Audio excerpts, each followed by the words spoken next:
శివరాత్రి సందర్భంగా ఆడియన్స్ ముందుకొచ్చినటువంటి 'సందీప్ కిషన్' 'మజాకా'. అంటే ఈ సినిమాకి పబ్లిసిటీ అంతా 'మజాకా' అనేటువంటి పేరుతో చేశారు కానీ, సర్టిఫికేట్‌లో మాత్రం 'సందీప్ కిషన్ మజాకా' అని ఉంటుంది. అంటే బహుశా 'మజాకా' అనే టైటిలు ఇంకెవరైనా తీసుకోవడంతో వీళ్ళు 'సందీప్ కిషన్ మజాకా' అనే పేరుతో వెళ్లారా అనేది ఒక సందేహం. ఏదేమైనప్పటికీ త్రినాథరావు నక్కిన డైరెక్షన్‌లో వచ్చినటువంటి ఈ సినిమా మీద సందీప్ కిషన్ మాత్రమే కాదు, చాలామంది చాలా ఆశలు పెట్టుకున్నారు. అంటే రావు రమేష్ కూడా ఈ క్యారెక్టర్‌ని వెరైటీగా ఫీల్ అయ్యాడాయన. అంటే తను కొత్తగా చేయటానికి కొంత అవకాశం ఉంది ఈ క్యారెక్టర్‌లో అనుకున్నాడు. తీసుకున్నటువంటి పాయింట్ కూడా బానే ఉంది నిజానికి.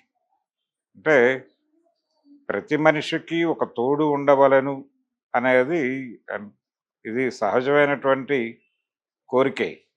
అయితే దీన్ని ఈ పాయింట్‌నే తీసుకొని సినిమా చేసుంటే బాగుండేది. ఇది నిజానికి సీరియస్ ఎలిమెంట్.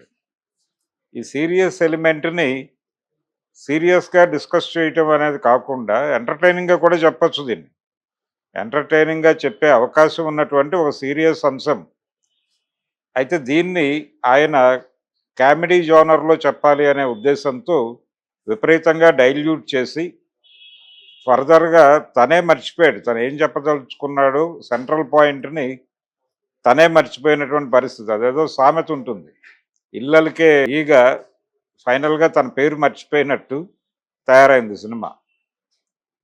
తండ్రి, కొడుకులు ఇద్దరూ కలిసి చేసేటువంటి సన్నివేశాలన్నీ కూడా రిపిటేషన్ అనిపించినాయి. అంటే తండ్రి చేసిన పని కొడుకు చేయటం, కొడుకు చేసిన పని తండ్రి చేయటం, ఈ సన్నివేశాలు పక్కపక్కన రావడం, ఇదంతా విపరీతమైనటువంటి ల్యాగ్‌గాను, బోరింగ్‌గాను జనాలు ఫీల్ అయినటువంటి ఒక సందర్భం. ఆ స్పేస్‌ని ఇంకొంచెం జెన్యూన్‌గా ఈ పాయింట్ మీద కేంద్రీకరించి నడిపుంటే బాగుండేది. అక్కడ కసరత్తు చేయటం మానేసి ఎక్కడికక్కడ ప్రతి సన్నివేశాన్ని ఒక హాస్యపు గుళికగా చేయాలి అనే ఉద్దేశంతో జబర్దస్త్ స్కిట్‌గా మార్చేశారు ప్రతి సన్నివేశాన్ని. దాంతో ఎక్కడికక్కడ డిజైన్ చేస్తున్నాం కదా అనే అభిప్రాయానికి వెళ్ళిపోయి, తన కంటెంట్ మీద తనకై కమాండ్ లేనటువంటి ఒక విచిత్రమైన పరిస్థితికి చేరుకున్నాడాయన. అలా లాజిక్ మిస్ అయింది సినిమాలో. ఇలా ఏ ముక్క కాముక్క చేసుకుంటూ వెళ్ళడంతో ఒక కనెక్టింగ్ థ్రెడ్ మిస్ అయ్యి, లాజిక్ లేని కంటెంట్‌ని మనం డెలివర్ చేయాల్సినటువంటి ఒక విచిత్రమైన పరిస్థితి ఏర్పడింది.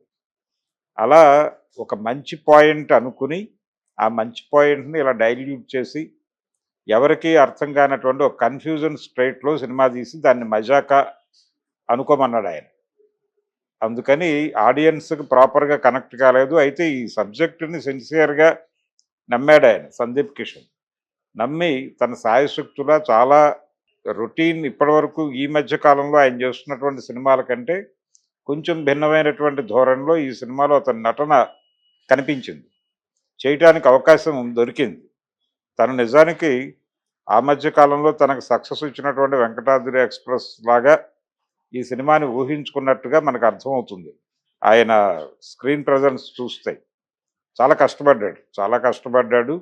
అలాగే రావు రమేష్ గారు కూడా చాలా కష్టపడ్డాడు. మురళీ శర్మ అందరూ ఎవరి లెవెల్‌లో వాళ్ళు ఈ సినిమాకి న్యాయం చేయటానికి కృషి చేశారు. కానీ కనెక్టింగ్ లైన్స్ మిస్ అవ్వటంతో ఈ సినిమా ఎటు కాకుండా పోయింది. అలాగే హీరోయిన్స్ రితు వర్మ ఈ తనకిచ్చినటువంటి క్యారెక్టర్, ఆ పాత్ర పరిధి మేరకు ఆవిడ తను ఏం చేయగలదో అది చేసింది. అలాగే అన్షుకి సంబంధించి త్రినాథరావు ఆ మధ్య కాలంలో ఈ సినిమాకు సంబంధించి కొంత ఇది వైరల్ చేయటానికి, సినిమాకు బజ్ క్రియేట్ చేయటానికి ఒక వివాదాస్పద వ్యాఖ్య చేసి బజ్ క్రియేట్ చేసే ప్రయత్నం చేశాడు కానీ అది కూడా వర్కౌట్ అవ్వలేదు సినిమాలో. తను ఈ సినిమాలో పోషించినటువంటి క్యారెక్టర్ ఆవిడ వలన సీరియస్‌గా మారింది గానీ, దాన్ని ఇంకొంచెం జోవియల్‌గా డ్రైవ్ చేసి ఉండొచ్చు ఆ క్యారెక్టర్‌ని. ఆ క్యారెక్టర్‌ని ఎంటర్‌టైనింగ్‌గా నడపొచ్చు. కంటెంట్ అంత సీరియస్‌గా లేదు. సీరియస్ ఐటెమ్‌ని సీరియస్‌గా డీల్ చేయదలుచుకుంటే అన్షు ఓకే. కానీ వీళ్ళు సీరియస్ విషయాన్ని కామెడీగా చెప్పాలనుకున్నప్పుడు ఆవిడ ఫిట్ కాలేదు ఆ ఏరియాలో. అందుకని తన ఎక్స్‌ప్రెషన్స్‌కి, అలాగే తన బాడీ లాంగ్వేజ్‌కి, ఈ కథకి ఒక కనెక్టివిటీ మిస్ అయినట్టుగా అనిపించింది. రితువర్మ విషయంలో కూడా చాలామంది ఇదే మాట్లాడుతున్నారు.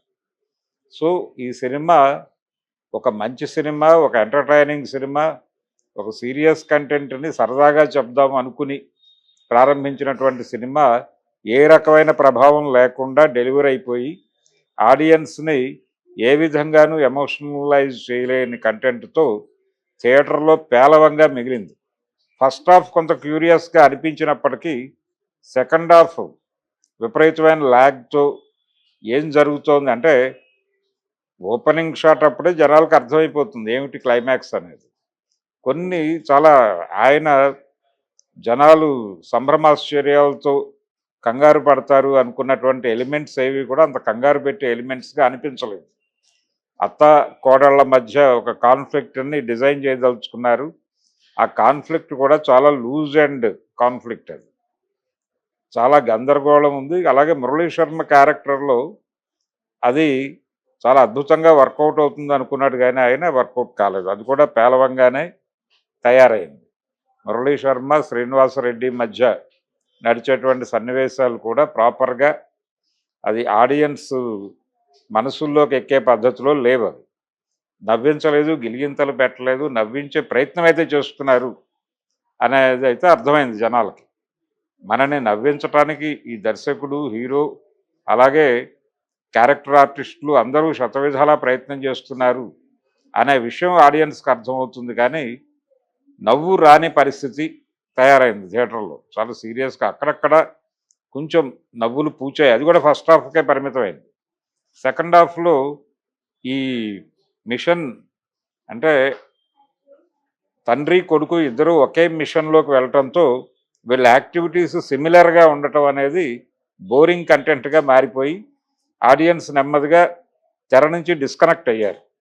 అలా నక్కిన త్రినాథరావు గారి ప్రయత్నం, ప్రసన్న కుమార్ వీళ్ళందరూ, ప్రసన్న కుమార్ బెజవాడ వీళ్ళందరూ చేసినటువంటి కృషి, వాళ్ళు పడ్డ కష్టం, ఇదంతా కూడా ఏ విధమైన ప్రయోజనం సాధించలేని పరిస్థితికి చేరుకోవటం అనే ఒక విషాదం మజాకా సినిమాలో అనిపిస్తుంది. అందుకని ఈ సినిమాకి నేను ఇస్తున్నటువంటి రేటింగ్ 2, అంతకు మించి ఇచ్చే అవకాశం లేదు. కొన్ని చోట్ల 2.25 దాకా రేటింగ్స్ ఇస్తున్నారు, కానీ అంత విషయం లేదు ఈ సినిమాలో. కాకపోతే వాళ్ళు సీరియస్గా పడ్డటువంటి కష్టానికి 2 రేటింగ్ డెఫినెట్గా ఇవ్వచ్చు ఈ సినిమాకి. ఆయన త్రినాథరావు గారు